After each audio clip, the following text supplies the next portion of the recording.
welcome back to Frieren. This is season 2, episode 6. Last week we didn't have a Frieren episode, and that was extremely sad. Like, what the heck are we supposed to do without Frieren for a week? It drove me crazy. Same with Jujukai. Like, we had a week without Jujukai and a week without Frieren. It's really tough. That's a tough thing to deal with. Especially, like, I'm already dealing with the fact that there's not going to be many Frieren episodes this season. We have so few episodes. So, like, when I guess maybe this is good. Maybe they're like weaning me off of Frieren before it ends, so that it'll be, you know, I'm not quitting it cold turkey as soon as it's over. Anyway, let's jump back into this and see how all of this plays out. It was 2 weeks ago, so I can't even remember what happened in the last episode. Was the last episode the mining episode, or was that beforehand? Doesn't matter. Let's jump into the episode. Make sure to support the video if you can, liking, commenting, and subscribing. My Naruto reactions have started on this channel. Go check those out. There's also early access in both full-length and edited early access on my Patreon account for Naruto, so go check that out as well. It's very useful, it's very great. Anyway, let's jump into this. This is Frieren Beyond Journey's End, season 2, episode 6. Oh, is this a demon? Yep, that's a demon. You see the little horns. Jesus. Oh, for a second I thought that was Aura, but it wasn't. Are these gonna be new main villains? Oh, I'd like to see a new arc from the show. God damn, what the fuck is this? Whew. Oh my god, is it Rob Lucci? Oh, just sending out a messenger pigeon. Is this a person, or is that also a demon? Because you're wearing a hood. I'm suspicious, but I think you're a person. Whoa. Okay, I'm excited. A demon slaying request. Oh boy. 30 years in the Rufen region. Wait. Oh, isn't that Hypnotism Girl? Is it? I forgot her name. Yeah, it is. I believe. Did she pass the exam? Maybe it isn't her. I think it's her. Hmm. Oh. Yeah, you knew not to trust a demon. Smart man. Any other exam takers around here?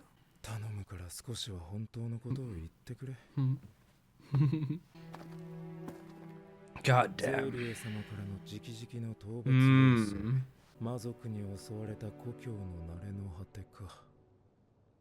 That's fucked. Did we ever see this guy like properly in action, or did we just see him standing around talking about?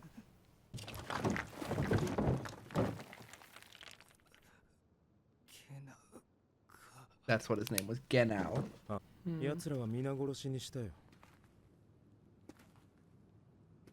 Don't die on him. Oh.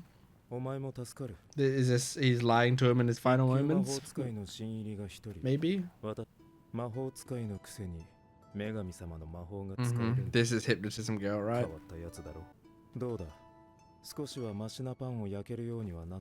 Aw, I mean, this is nice, like, keeping talking to him. Yeah, it seems like he died.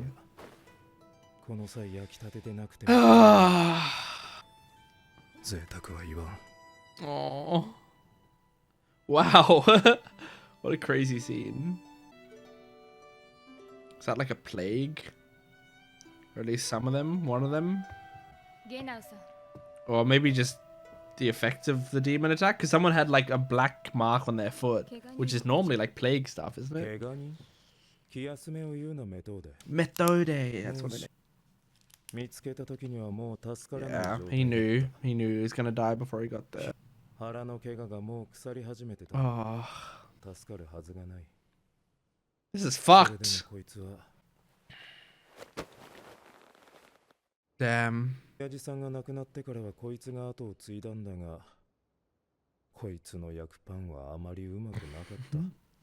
For someone who doesn't care about this place, you remember a lot of the little details. Aww. Damn. Yeah, just helpless victims. Whoa, backstory.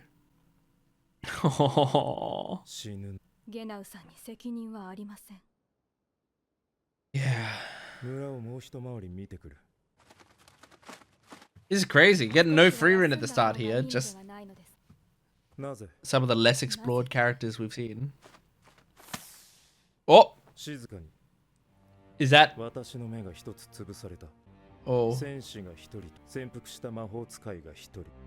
Oh, so the Frieren party's here. Because that's... Because he didn't even pick up Fern at first, which means it's a Frieren party. 1 warrior and 2 mages. Oh boy. Why are they here and why are they like attacking? Do they think these are the demons? Oh, they almost killed each other. They thought these were the demons. Mm-hmm. That was a cool entrance. You remembered his name? That's crazy.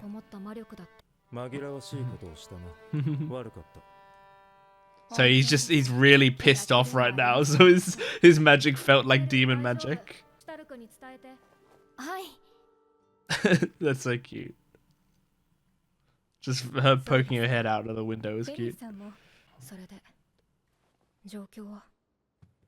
They dealt with it, he relates. And he also has guilt about it. Just like you do. So why weren't these people eaten? Yeah.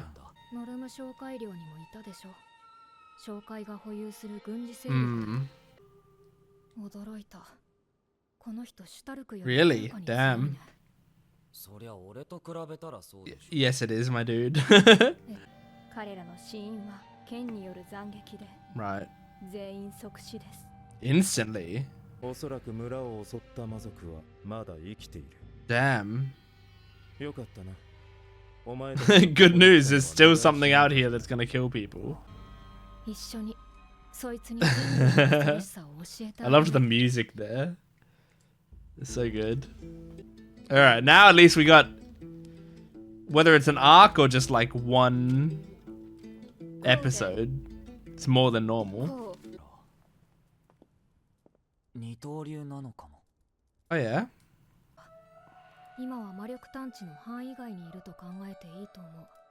That's true.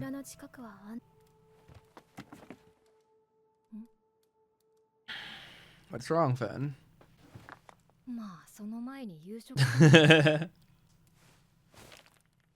Oh, great. Oh, yum. Yay. Speaking of terrible bread, like that guy earlier.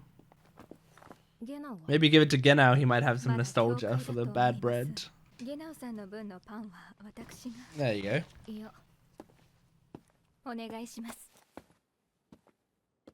Maybe the bad bread will, like, you know, give us an emotional moment from him. I don't know. What?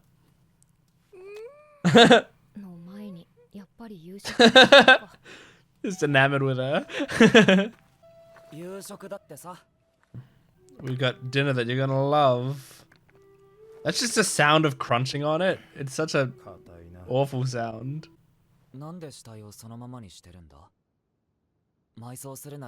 Maybe the demons could just dig them up and destroy the bodies, eat them. Yeah, it just seems like feeding grounds. Right. Yeah. So it's not just demons, it's like any monsters. That makes sense. But it's not really spiritual. There's a lot of spirituality in this universe. Yeah.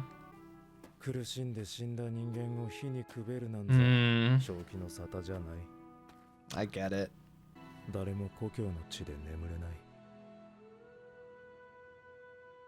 Man, this is such a downer episode, but in a good way, you know?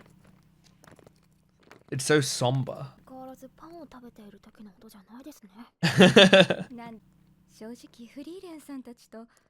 No, yeah, honestly, I mostly forgot you existed.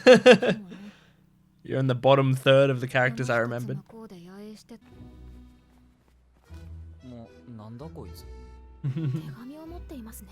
It's a messenger squirrel. It's Ganau's hometown. Damn.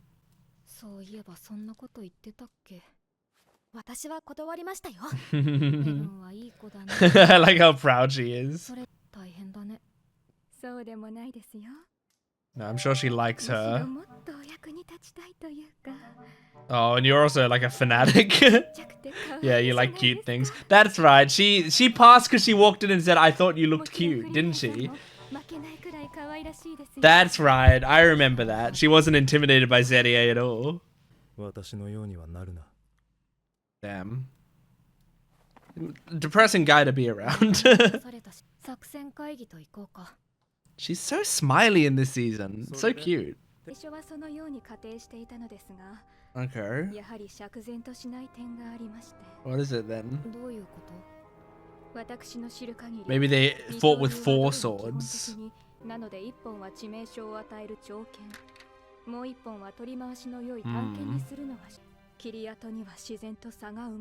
it was just a dumb dual wielder. Yeah.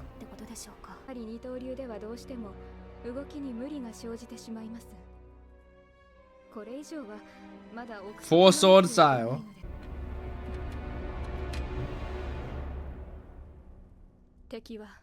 Four swords. Yeah! I know it! Hell yeah. So a 4-armed beast.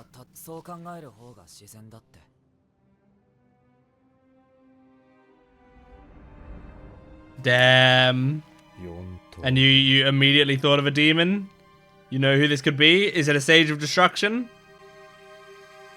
Yeah, it's the one with the Godot mask. The Ace Attorney Godot mask. That's it! Are you kidding? God damn it, man. Oh boy, oh boy. That was a great episode. Although, like, I mean, it was like just a, you know, little setup episode, but it's really exciting because it's a setup episode of like clearly an arc, you know, even if it's going to be a small arc, it's still an arc, which is really exciting because I think Frieren's arcs are so incredible. But also, like, the one-off episodes and the one-off stories are so incredible as well. But it's like, I feel like the show has a perfect balance. Where it's like the one-off stories are really nice and really great to like get us just those character moments and building up the world and building up these characters.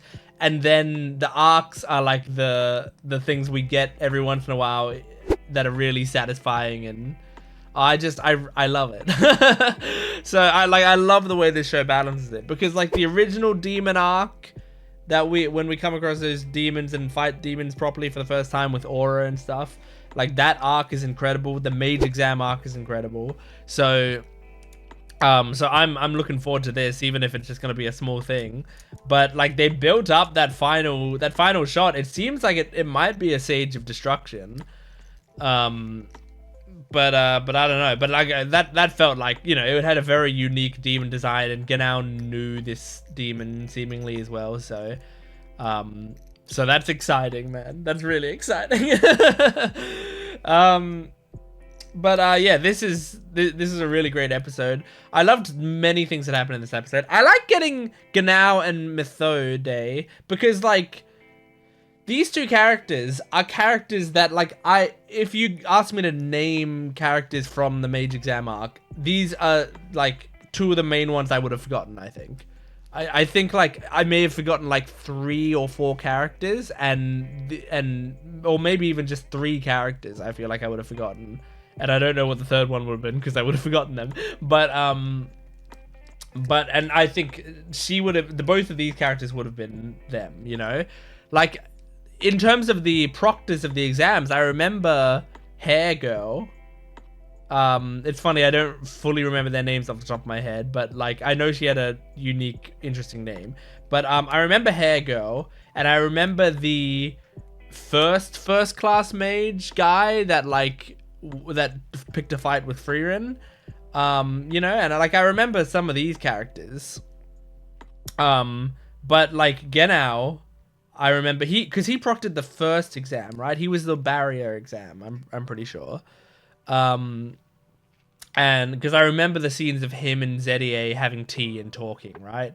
But I feel like we didn't see much from him, except, you know, him just explaining the exam or whatever. Like that, we didn't get to see much of what he was about. And yeah, Methode or whatever her name is. I know that's her name. I just don't know how to pronounce it. She, like, I remember we saw a little bit of her in the first exam, but not much at all. In the second exam, we saw her try the hypnotism stuff, and like that was how we learned about if hypnotism magic would work on Frieren or not. And it didn't. She tried, she tried to hypnotize her and was like, "Yep, I can't do it." So, although I call her hypnotism girl, I think she was like that wasn't something she was particularly good at, but she did just know how to do it at a base level, I think, from memory. Like, I think it was like, wasn't it, there's another hypnotism person who's better at it that we, like, hopefully they'll arrive here, and then that person didn't end up passing and they had to go back, so we couldn't use them, I think was the idea. Anyway, point is, I just kept calling her hypnotism girl because that was the main thing I remembered about her. But it seems like her main thing is being like, she's a mage, but she's also like kind of cleric-y, you know, she has the holy magic or whatever, even though she's a mage. And her other main thing is finding people cute, because the only other thing I remember of her is in the Zedier exam, and I only remember this partway through this episode, but that she was the one that, like, she went to Zedier and Zedier was like, "So what are you thinking when you're looking at me?" And she was like, "Oh, I was just thinking about how cute you were." And Zedier was like, "Ugh, you pass." It was just a very funny moment of like, that's awful, but that, you know, unfortunately that means you have the qualifications to be a first class mage. If after all this you can even be considering that, and I know you're telling the truth, like, you're a first class mage. So yeah, that's very funny. But it seems like, yeah, she also thinks that about, you know, Fern and Frieren, I think, which makes sense because they are all very cute. But yeah, so it's cool to see those two characters again, because even though, you know, I didn't think about them much, that's actually kind of good. I want to like more characters, you know, and I already don't have negative opinions of them. I think I was just neutral on both those characters. But I like to, you know, get to know them more. Like, I feel like we already love, or, you know, people may have mixed opinions, but I feel like a lot of the fan base already love Ubel, you know. We already tend to like Verbal. We already like Denkin, you know? Like, these are characters that we got a lot of time with, and we connected with them a lot. So it makes sense having a focus on these characters that we didn't get much focus on before.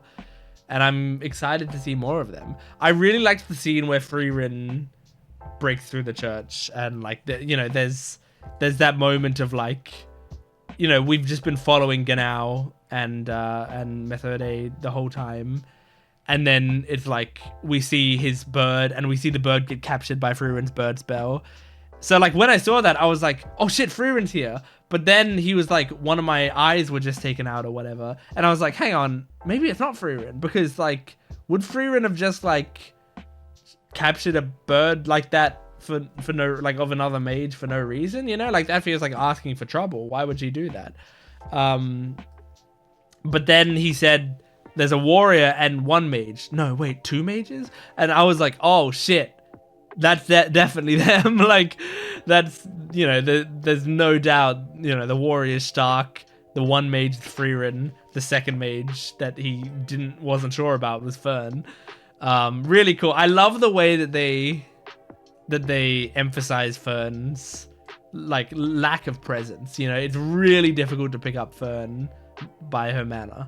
It's awesome. But yeah, so I really liked that scene, because then when she comes in, we find out she's like, oh, you had so much bloodlust, I thought you were a demon. Like, Genau, I think he's a very reserved guy. He's like, I think even he doesn't think he's feeling many emotions, you know? And I understand that. Sometimes I won't realize how much my emotions are affecting me in certain situations. I'll be like, I don't care about this certain thing.